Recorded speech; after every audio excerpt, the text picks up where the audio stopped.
రంజిత్ ఒక వైపు అటవీ కనిపిస్తుంది, అడవి కనిపిస్తుంది, చెట్లు కనిపిస్తున్నాయి, వన్యప్రాణులు ఉన్నాయి. ఇవన్నీ ఉన్నా కూడా ఇంకా ప్రభుత్వం అక్కడ అడవి లేదు అని చెప్పడానికే తీవ్రంగా ప్రయత్నం చేస్తూ ఉంది. దీనికి సంబంధించి హెచ్సియుకి సంబంధించిన విద్యార్థులు ఏమంటున్నారు, అక్కడ చుట్టుపక్కల ఉండే వాళ్ళంతా ఏమంటున్నారు, స్థానికులంతా కూడా?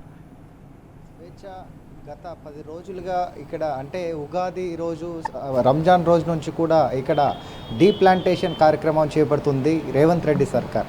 అంటే హాలిడేస్ని అదునుగా చేసుకొని హాలిడేస్లో ఎలాంటి సుప్రీంకోర్టులు కానీ హైకోర్టులు కానీ పనిచేయవనే దాన్ని అదునుగా తీసుకొని వచ్చేసి చెట్లు నరికే కార్యక్రమాన్ని చేపట్టింది.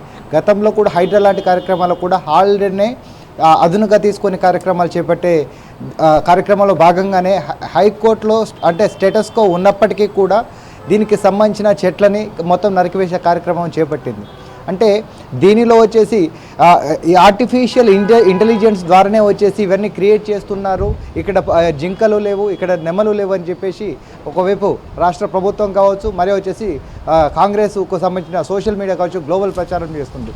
దానికి విద్యార్థులందరూ కూడా అంటే వీళ్ళు ఏది చేసినా అంటే జింకలు చనిపోయినా నెమలు చనిపోయినా అక్కడ చెట్లు కొట్టేసినా ఇదంతా కూడా ఆర్టిఫిషియల్ ఇంటెలిజెన్స్ అని అంటున్నారనే ఒకే ఒక్క దానితోని ఒకవైపు అంటే ఆ దినపత్రికని దగ్గరగా పెట్టుకొని దినపత్రికలో డేటును చూపెట్టుకుంటూ అదే రోజు వచ్చేసి ఒక జింక చనిపోయిన విషయాన్ని, కుక్కలు కరిచిన విషయాన్ని, దాంతో పాటుకు వచ్చేసి దానికి సంబంధించిన డాక్టర్ దగ్గరికి వెళ్ళినప్పుడు ఆ డాక్టర్తో కలిసిన వాళ్ళతో మాట్లాడిన విధానాన్ని కూడా పక్కన ఒక పేపర్ పెట్టి దాన్ని ఎవిడెన్స్గా చూపెట్టుతూ కూడా ఆ పబ్లిష్ చేసే కార్యక్రమం ఏర్పడిందంటే ఇప్పటికీ రాష్ట్ర ప్రభుత్వం కావచ్చు, రేవంత్ రెడ్డి సర్కార్ కావచ్చు ఎంతవరకు దిగజారిందనేది మనకు కళ్ళకు కట్టేట్టు కనబడుతుంది. దానిలో భాగంగానే నిన్న సోషల్ మీడియాలో ప్రతి ఒక్కరు అంటే తెలంగాణలోని హైదరాబాద్ నుంచి జాతీయ స్థాయిలో ఉన్న ప్రతి ఒక్క అంటే సెలబ్రిటీస్ కావచ్చు, సినీ తారలు కావచ్చు, రాజకీయ నాయకులు కావచ్చు, సోషల్ మీడియాకు సంబంధించిన అంటే పర్యావరణ ప్రేమికులందరూ కూడా సోషల్ మీడియాలో వచ్చేసి ప్రచారం చేస్తున్నారు. Save HCU, save environment, save university అని చెప్పేసి ప్రచారం చేస్తుంటే దానిపైన తప్పుడు కేసులు పెడుతున్నారు. దానిలో భాగంగానే బీఆర్ఎస్ నేతలు వచ్చేసి క్రిషాంక్ కావచ్చు, దిలీప్ వైపు కావచ్చు, ఇద్దరు వైపు కూడా అంటే వాళ్ళు సపోర్ట్గా నిలిచినందుకు వాళ్ళపైన కూడా తప్పుడు కేసులు పెట్టిన అవి మనం చూస్తున్నాం. ఎందుకు అని అంటే ఎక్కడ అనేది అంటే ఈ తప్పుడు కేసులు పెట్టేసి ఏ ద్వారా చిత్రీకరిస్తున్నారు అంటున్న తప్పితే ప్రతిరోజు జింక చనిపోతుంది, లేకపోతే నెమలు పారిపోతున్నాయి, అవన్నీ కూడా దానికి ఆవాసాలు లేకపోవడం వల్ల ఎండలో బయటకు వస్తున్నాయి, దాన్ని కుక్కలు కరుస్తున్నాయి, ఇన్ని కార్యక్రమాలు జరుగుతుంటే కూడా అవన్నీ పక్కన పెట్టే ఒకటే ఒక మొండి మైకరి ఎట్టకేలలోకి వచ్చేసి ప్రభుత్వ భూమిని అమ్మాలి, డబ్బుని అంటే ఖజానాని సొంత ఖజానాని లాభం చేసుకోవాలి, ప్రభుత్వానికి ఆదాయము చేకూర్చేటట్టు కాకుండా సొంత లాభం కోసమే పనిచేస్తున్నారు. దాంతో భాగంగా ఈరోజు హెచ్సిలో అంటే నిర్ధారణ అంటే సుప్రీంకోర్టు కమిటీ వచ్చేసి అసలు ఏం జరిగిందని ఒక నిర్ధారణ కోసం వచ్చేసి వస్తే వాళ్ళని కలిసి విషయాన్ని చేపట్టడానికి వెళ్ళిన విద్యార్థులని కనీసం దగ్గరలోకి రాకుండా కూడా పోలీస్ బలగాలు కూడా మోహరించిన పరిస్థితులు కనబడుతున్నాయి.